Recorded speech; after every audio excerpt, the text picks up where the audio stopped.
So what are the user fees here in Illinois? There's two. We always talk about motor fuel tax, and that tended to get a lot of attention. And even the bill that was proposed by Senate President Cullerton was to replace motor fuel tax with a VMT. But there's actually two revenue sources. There are the fees that you pay, and all of us pay to operate a vehicle at the Secretary of State. You have your driver's license, you have registration fees, and you have title fees. And there are some others, but those are the big three. The other one, of course, is motor fuel tax. As Kirk mentioned, it's collected by the state from the wholesale fuel distributors. And there's a little over, I think, 400 of them. If you collect it from the individual user, you're up over 9 million. Okay?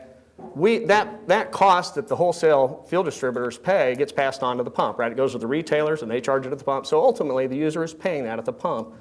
But the state is collecting it from 400 plus wholesale distributors. So those are the two user fees here in Illinois.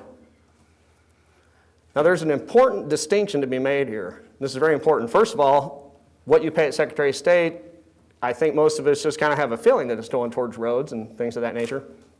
But what we don't know is that local roads do not share in any of the motor vehicle revenue directly, right? There's no formula share to local roads, it's zero. But motor fuel tax, there's a direct formula share. So in other words, if the state collects $1 more in MFT, a percentage of that goes right to local roads and gets distributed to all local highway authorities. Motor vehicle revenue, if there's another dollar collected by the state, it doesn't go anywhere, but it stays with the state. Now, it may go to IDOT, it may go to the General Revenue Fund, it might go to a special program, but it does not go to local roads. Can we blow this one up here, kind of expand it? This is a PDF file, so I have to rely on our technical expertise to do these cool things. This is the motor fuel tax distribution. Remember, MVR, the formula is real simple. You get zero for local roads, okay? But on the motor fuel tax side, you can see that 19 cents a gallon, which has been fixed since 1980, I think it went into effect in 1990. So 26 years now, we've been at 19 cents per gallon.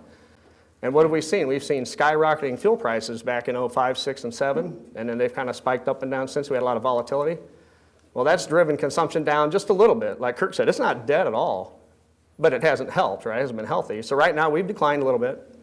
So at 19 cents a gallon, when fuel sales kind of went down a little bit, then hovered and stayed stagnant, that means that the revenue that we're able to reinvest in our roads did the same thing. It's fairly stagnant on local roads. The 2.5 cent diesel differential, I'll mention that in a minute, but that was for the 80,000 pound truck to get access to the state highway system here in Illinois. And it goes straight out, it goes into the motor fuel tax fund, it's accounted for, it goes right into IDOT's state construction account, which is dedicated towards investing in road and bridge construction and repair. You can see there's quite a few things that occur out of the motor fuel tax fund before any of it makes it to IDOT or to local roads.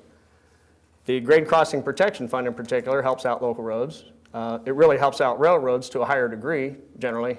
A lot of the cost of the railroad crossing is in getting the rail grade adjusted, and then the approaches are built up to it, so there's a small part there.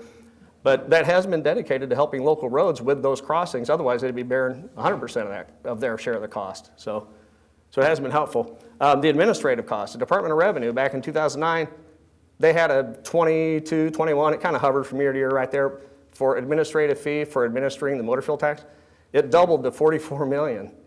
And so a lot of industry related, county engineers, and we asked the Department of Revenue, what's going on? They said, well, we're upgrading data processing equipment. A couple of years, it'll go back down. Well, 2016, it's still over 40 million. I don't know if I can scroll down now. So then, after all that off the top, you have the motor fuel tax fund. You can see on the left side, on your left, that's what goes to IDOT, 45.6%. And then on the other side, 54.4% goes to local roads.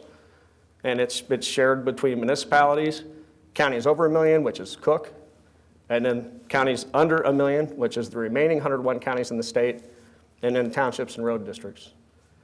So you can see that any dollar that goes in the top after those fees off the top, it helps local roads proportionally, direct proportion.